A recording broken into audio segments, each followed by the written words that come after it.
Beneath the grandeur of Peter the Great's Constantine Palace, an enduring symbol of Russia's imperial past, Vladimir Putin greeted his guests. The leaders of the G20 gathering for an economic summit almost totally eclipsed by the Syrian crisis. The Russian leader and the American president face to face, but poles apart. There will be no formal bilateral talks on Syria between these two leaders. "We've nothing to talk about," tweeted a senior Russian parliamentarian. But on the sidelines of this 36-hour summit, there will be dialogue between the world leaders, with President Obama seeking support for a strike against Syria, with others like the French President François Hollande planning to present his country's evidence of chemical attacks against the rebels. This is, of course, an economic summit, so Syria is not even on the agenda here at St Petersburg, but of course it will be the subject that will dominate this gathering. The relations between President Obama and President Putin are said to be awkward and uncomfortable.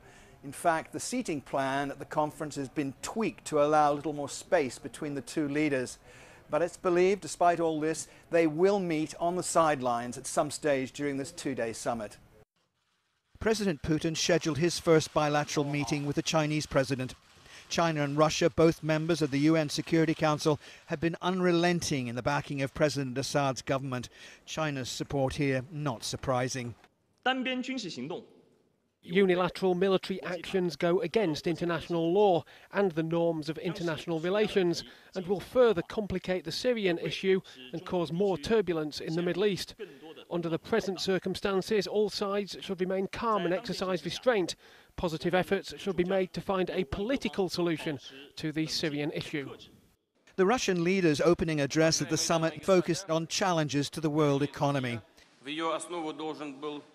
We should put together a series of coordinated steps to reduce budget deficits and levels of state debt in developed countries, to liquidate considerable gaps in world financial regulations, and to address the shortage of resources at the IMF. On the whole, the G20 has proved itself capable of finding solutions to these issues. But the crisis is expected to be raised at a working dinner later on Thursday. It looks like an impossible task facing delegates at this summit here in St Petersburg.